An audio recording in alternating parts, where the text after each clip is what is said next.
and creator of the Gulag project. No, Vladimir OSECHKIN is in direct contact with us. Vladimir, hello. Greetings, Vadim, and greetings to all our dear viewers and subscribers. Vladimir Putin announced the creation of a buffer zone and gave instructions to the corresponding Russian army. This is what is meant by this. Is there any understanding, any idea what he means? In fact, he announces that the Russian armed forces will strike at a number of regions of Ukraine, conduct military operations, seize territories. We are talking about the continuation of the war, the fighting, the destruction of people, the killing of people, which he calls the destruction of military targets, military facilities. That is, in fact, the war continues.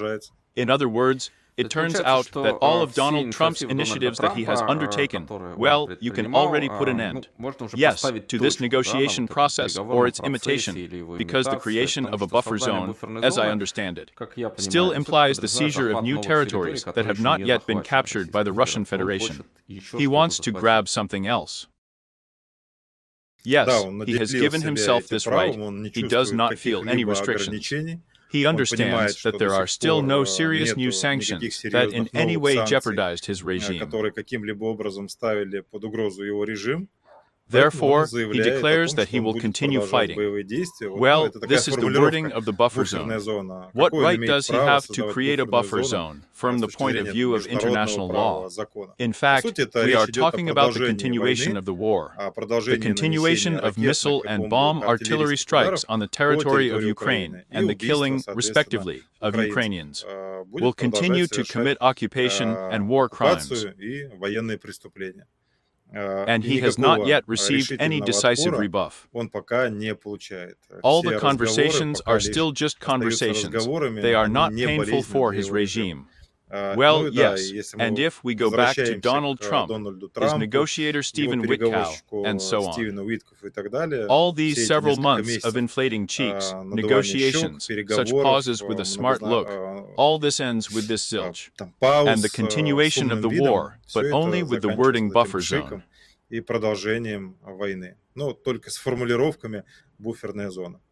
There is no gulag at the disposal. There was a lot of information about how the action of the Russian army is coordinated. You posted some of this information on social networks, in Telegram, and on Facebook. Tell us more about this, because, apparently, these platforms are used, some of the platforms are used to coordinate the Russian army. Here's what you managed to find out. A group of military personnel a few weeks ago gave us a fairly large array of data, which we have not yet studied in full. Every day there is hard work on this. We are working, studying. We are talking about a huge number of recordings, chats, negotiations, including right now. We are viewing recordings of negotiations of a number of Russian military units, including assault ones, concerning several divisions, several regiments. We are talking about a built-up communication system in the Telegram, and at the same time, they discuss in the Telegram how they get the internet from Starlinks, how they output video streams through the American Discord program. In other words, here are two American companies, Discord and Starlink, which are actually involved in their technologies, their equipment. Software is used to create a communication network that coordinates the units of the Russian armed forces already in the air and on the ground, which continue to carry out attacks and kill Ukrainians. And, of course, first of all, it's no secret now, we have started publishing this information. There is a huge file sharing, data exchange, coordination in chat rooms, Telegram. That is, in fact, this application, this messenger is used as the main one today for working out, preparing on the ground for special operations, military operations. And now, on the one hand, yes, we are starting to publish information about this. But at the same time, we invite everyone who somehow has information about this, about the use of Telegram, Starlink, Discord, and possibly other messenger programs to cooperate, to interact, so that everyone sends us these confirmations, screenshots, photos, and videos in order to analyze it all and come out with several initiatives in the very near future. Of course, first of all, this is directly by the companies themselves, who, willingly or unwittingly, participate in helping the armed forces of Russia in this vile war. And of course, I think that we will meet and communicate with politicians, including raising this topic.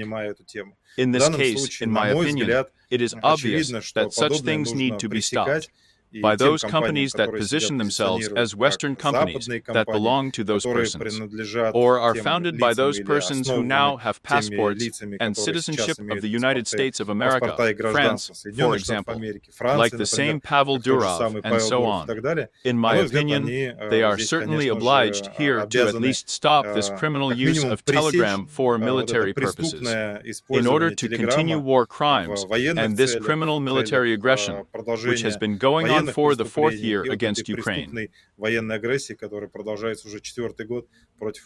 They must have some kind of responsibility. I'm not talking about legal responsibility now. They're in terms of some terms of imprisonment or some sanctions for assistance. No, but at least there should be moral responsibility. They should understand that with the help of their programs, the actions that result in people being killed are coordinated on a daily basis. People are being killed every day. This must be stopped. Do you have access to Pavel Durov? And in general, did the Gulag not try to contact the head of Telegram, somehow convey this information to him? Given that he is a French citizen, you're in France. It is clear that geography is now very relative. We can contact anyone anywhere in the world with the help of technology, but nevertheless, have there been any such attempts? Have you made such attempts to reach Durov? If I may, I will avoid this question for a number of reasons. First of all, here we must not forget the current status of Pavel Durov and the criminal cases. The criminal prosecution to which he is subjected, this is the first.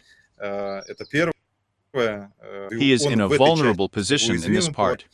The second part of the answer is the latest scandals related to his loud statements, with an attempt to attract attention to himself and so on, about his direct connection with the leadership of the French foreign intelligence.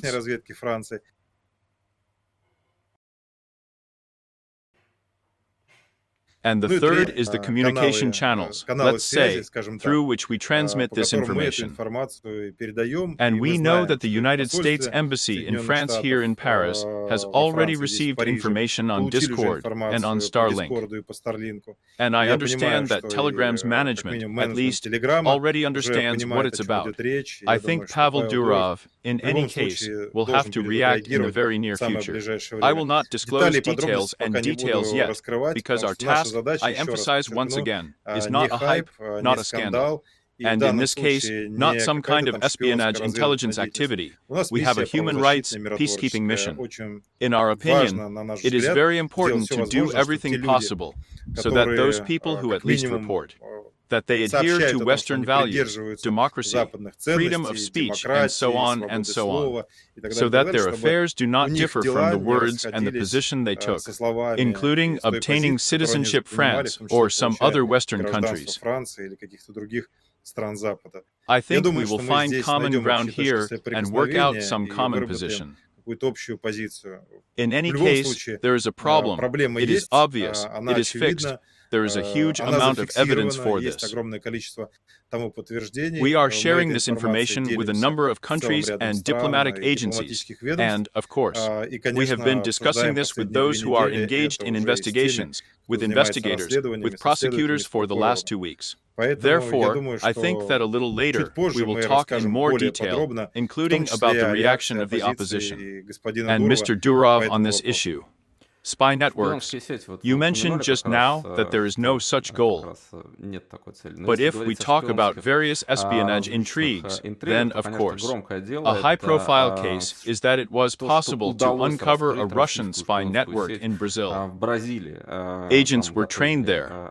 No one, by the way, was caught, except for one who tried there, one person, Cherkasov, who tried to get a job at the International Criminal Court. What is known about this story, and how could you comment on it? Well, first of all, yes, we can pay attention to the dates. First, the Brazilian president flies from Beijing and makes a stop for a few hours in Moscow, and at the same time, he talks to journalists that he would like to call on Vladimir Putin to end the war, to peace, to negotiations, and so on. He does not have an audience or a meeting with dictator Putin. I don't know if they didn't agree on schedules here, or if Putin refused to meet with him on principle. Or maybe he received some kind of telegram dispatch, or Shoigu's pager told him from Beijing that he didn't need to meet. Well, in general, the president of Brazil, who was not eating salt, spent several hours, as I understand it, at the international airport waiting for the refueling the plane, and then flew to Brazil. But a few days later, these demonstrative detentions, attempted detentions, investigations, exposures, disclosures of the spy network, press releases, and so on have already begun. You need to pay attention to the content. After all, Brazil was used here primarily not as a country, against which the SVR and the FS were going to conduct some kind of espionage activity. Used a friendly country that is part of the BRICS to the part of the agents, to arrange legends, to obtain documents, residence permits, passports, and passport already. And since these documents continue to travel to other countries to do the same malicious spyware out, there are intelligence activities. You can comment on it any way you like. But there is nothing new in this case. You can see the story of the same Vavilova and her husband, whom the FBI exposed in the United States of America. The KGB of the USSR sent them to Canada. In Canada, they were arranged anew, ostensibly meeting and dating, as if they had first met in Canada. And they had been a couple before that in the Soviet Union. Then they moved to France, where they received a good education, and already with this alleged Canadian origin and French education. They already moved to the United States of America, where they conducted the very espionage activities that were exposed as a result of the betrayal of one of their leaders in Moscow. In fact, we understand now that Brazil, as a friendly country, in one way or another helped, assisted, up to a certain period, the Russian special services in the legalization and in the design of legends. And then, at some certain point, something happened there, and we are now going to see, probably, to put it mildly, a cooling in contacts between Brazil and Russia, between Putin and the president of Brazil. How this story may end, and how it may affect, for example, the fate of Naryshkin or, I do not know if it is SVR or GRU. There is different information that it seems like they treated the GRU after all. But the Foreign Intelligence Service, apparently, also oversees illegal immigrants from the GRU. Here on Naryshkin it can reflect. In general, now they are competing with the FS, which is also trying to enter this market, and, of course, the SVR, the game, for work in the so-called, let's take it in quotes, the external environment, and somewhere they compete with each other, somewhere they join forces, and somewhere they sit up to each other, and what the information is even being leaked in order to remove competitors from the track, from the race. I think that some of the heads of departments, heads of directions, will be demoted or dismissed. Someone, perhaps, for such disclosure, for such a failure, because, of course, there are 9 intelligence officers at once. A huge number of cover documents, their legends. It's all falling apart now. This is actually a huge failure. But taking into account that Putin does not change his accomplices, they're like horses on a ferry. Probably, it can be a subject for some kind of abuse, criticism of Naryshkin or Bortnikov there. Or the same Grushnikov from the Ministry of Defense, but the rotation will happen for completely different reasons. As I have already said, there is a whole series of resignations, investigations, and possibly even detentions on the way. I expect that in the very near future, something similar will begin to happen in Moscow. We watch it. Thank you. Vladimir OSECHKIN, the author and creator of the Gulag No Project, was in direct contact with us. Until next time, and all the best. Thank you, Vadim. Thank you to everyone who watched us for caring. And once again, at the end, I would like to appeal to everyone who is somehow connected with the Russian armed forces. If someone is watching us now from the current or former ones who have already returned, if there is any information about the use of the Telegram mobile application or other programs for military purposes, including the murder of Ukrainians, please send us detailed information on the Gulag. There is no 2T at the end of the gmail.com dog, but anonymity and confidentiality, of course, we guarantee. If a person does not want to contact us directly with an open face, it is very important now, in my opinion, to get away from what the Russian opposition, human rights protection and emigration have been doing for the last year. Now it has somehow stabilized a little, calmed down. At least for the last 1.5 or 2 months there, we have not heard any serious scandals. It is very important for us to start doing something on the merits and benefits for. And here, at a minimum, it is necessary to engage in such actions and companies on the one hand to stop this criminal aggression, and to exclude the possibility of the Putin regime to use the achievements of the West, Western civilization for military, aggressive purposes, and on the other hand, of course, plus everything else, it is necessary to create lists of those who participated in this military aggression, to announce them so that those people who are now trying to recruit in Russia, so that they think 10 times about agreeing or not to participate in this criminal aggression. But I hope that through joint efforts, we will still achieve an end to this terrible, aggressive occupation war. A peaceful sky all over the head, and the kindest wishes to all.